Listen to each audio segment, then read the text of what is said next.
Alors, donc maintenant, on va s'attaquer à cette zone ici de notre dessin.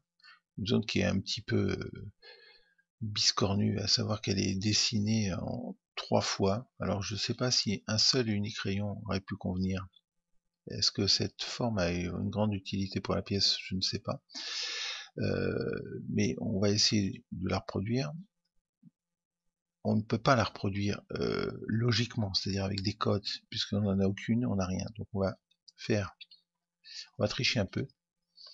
On va utiliser la technique que j'avais utilisée dans les premiers tutos, à savoir, on va dessiner par-dessus notre dessin existant. Voilà. Comme ça, on aura une forme relativement ressemblante à la forme qu'on veut. Bon, je pourrais affiner, hein, mais je fais ça un petit peu rapidement, parce que ça a déjà été vu avant. Voilà. Maintenant, on va sélectionner ces 3 éléments, on clique droit, et on fait déplacer. Voilà. On va amener cette petite partie ici, et voilà, on va la mettre à peu près ici. Voilà. On voit bien qu'elle n'est pas en place, hein, parce que l'angle de ma pièce est pas le même que celui du dessin, donc on va à nouveau sélectionner les 3 entités, clic droit, rotation, avec pour point de rotation celui-ci, et on va s'approcher de notre cercle du haut, en prenant bien soin de ne pas être à l'extérieur, trop à l'extérieur comme ça, mais plutôt légèrement à l'intérieur, voilà, comme c'est le cas ici.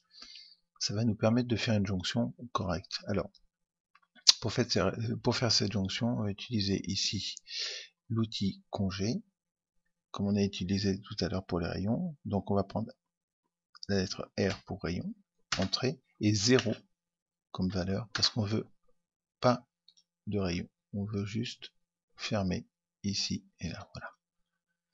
On va répéter congé en faisant R entrée, 0 entrée, et on valide. Voilà. Donc on a reproduit à quelque chose près la forme qu'on avait au départ. Donc je vais ici effacer mon axe qui ne sert à rien. Pour un peu plus de lisibilité, on peut mettre toutes ces lignes rouges, on va les remettre dans la couleur du calque, voilà, en blanc. Maintenant, on va effacer, comme on l'a fait tout à l'heure, les parties des cercles qui nous gênent. Donc, pour ce faire, on va prendre l'outil fractionner. On clique sur la partie qu'on veut fractionner et on vient cliquer sur les points de jonction.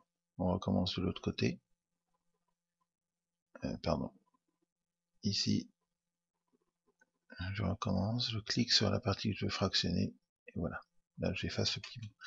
Alors, une chose importante que je vous ai pas montré, c'est que l'outil fractionné sur un cercle, c'est un peu spécial.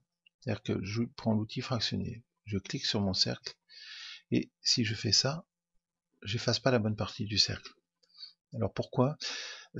C'est simple, donc je reviens en arrière, c'est parce que avec cet outil fractionné, il faut toujours tourner dans le sens inverse des aiguilles d'une montre, à savoir, je fractionne ici, et je vais à l'inverse des aiguilles d'une montre choisir mon premier point.